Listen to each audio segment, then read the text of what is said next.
Swastiastu. Perkenalkan, kami dari kelompok 7 akan mempresentasikan tentang faktor kemasan dan juga persyaratan pengemasan.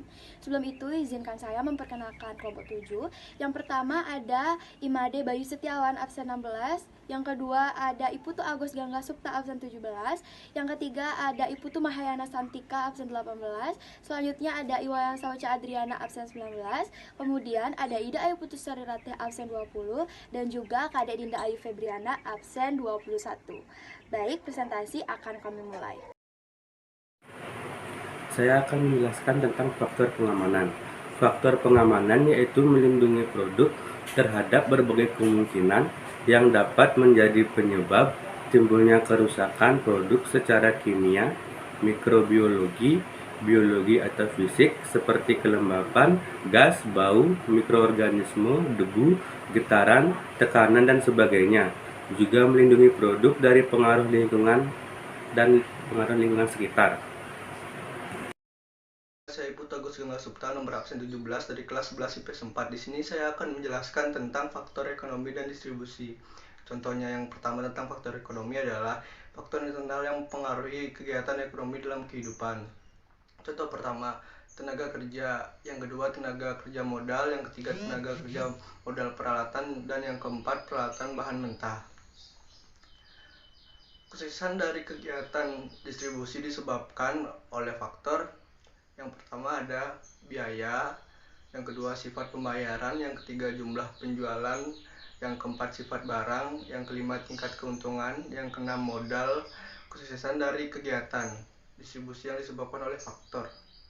Sekian, terima kasih. Selanjutnya saya akan menjelaskan faktor komunikasi dan faktor ergonomi. Faktor komunikasi yaitu pengemasan sebagai media komunikasi yang menerangkan atau mencerminkan suatu produk, citra, merek, dan juga sebagai bagian dari suatu promosi dengan mempertimbangkan mudah dilihat, dipahami, dan diingat. Dan faktor ergonomi yaitu pengemasan yang harus mempertimbangkan agar kemasan mudah dibuka, mudah dibawa, dan mudah diambil isinya.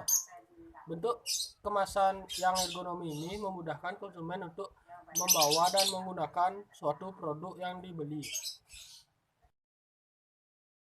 Di sini saya akan menjelaskan tentang faktor estetika dan identitas produk. Faktor estetika keindahan pada kemasan merupakan daya tarik visual yang mencakup pertimbangan penggunaan warna, bentuk, merek atau logo, ilustrasi, huruf, tata letak atau layout, dan maskot. Tujuannya adalah untuk mencapai mutu daya tarik visual secara optimal. Yang kedua ada identitas produk. Sebuah produk akan dilihat secara nyata oleh konsumen, saat itulah peran sebuah identitas menjadi penting bagi barang atau layanan yang ada buat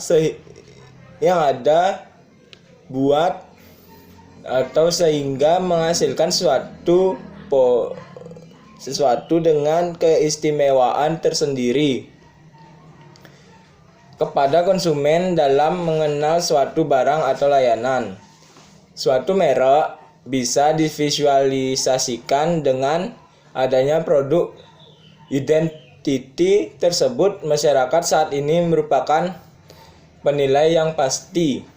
Sekian dari saya. Penjelasan yang lainnya akan dilanjutkan oleh teman saya. Baik, materi selanjutnya yaitu persyaratan dari kemasan. Ada 3 pokok syarat dari kemasan, yaitu yang pertama identifikasi. Identifikasi artinya kemasan itu harus bisa berbicara kepada konsumen dan juga memberikan informasi tentang produk itu kepada konsumen. Dapat dilihat dalam PowerPoint, ada 7 komponen penting yang wajib di dalam kemasan, yaitu yang pertama ada keterangan kadaluarsa, yang kedua ada kode produksi, yang ketiga nama bahan olahan, pangan olahan, selanjutnya itu ada isi bersih atau berat bersih, kemudian ada daftar bahan yang digunakan, selanjutnya yang keenam itu ada nomor pendaftaran dari produk, dan yang terakhir alamat dan juga nama dari produsen atau importir. Persyaratan nomor 2 yaitu membantu penjualan produk, di mana kemasan itu harus bisa mempromosikan produk itu sendiri dengan kemasan yang berwarna, bergambar, ataupun berfoto. Saya akan memberikan perbandingan, dapat dilihat dalam PowerPoint. Ada 2 kemasan, yaitu yang pertama ada kemasan yang polos, yang hanya bening, dan juga ada kemasan yang memiliki berbagai warna dan bermacam gambar. Jika disuruh memilih, maka pasti kita akan mengatakan yang lebih menarik perhatian kita adalah kemasan yang memiliki gambar yang banyak, kemudian memiliki berbagai macam warna. Itulah maksud dari persyaratan kemasan itu wajib bisa mempromosikan produk itu sendiri. Selanjutnya ada pemenuhan peraturan perundang-undangan. Setiap kemasan makanan harus terdapat label yang mencantumkan label halal, nomor Depkes, SNI atau ISO. Hal yang harus diperhatikan dalam membuat label yaitu sebagai berikut. Yang pertama, nama produk, nama barang, komposisi, berat atau isi bersih, nama dan alamat produsen, nomor pendaftaran, tanggal, bulan, dan juga tahun kadaluarsa, serta kode produksi. Oke, sekian yang dapat kelompok 7 presentasikan mengenai materi faktor-faktor kemasan dan juga persyaratan pengemasan. Apabila ada kesalahan kata, kesalahan tindakan yang sengaja maupun tidak, kami ucapkan mohon maaf yang sebesarnya. Saya tutup dengan Parama Santi. Om Santi Santi Santi Om.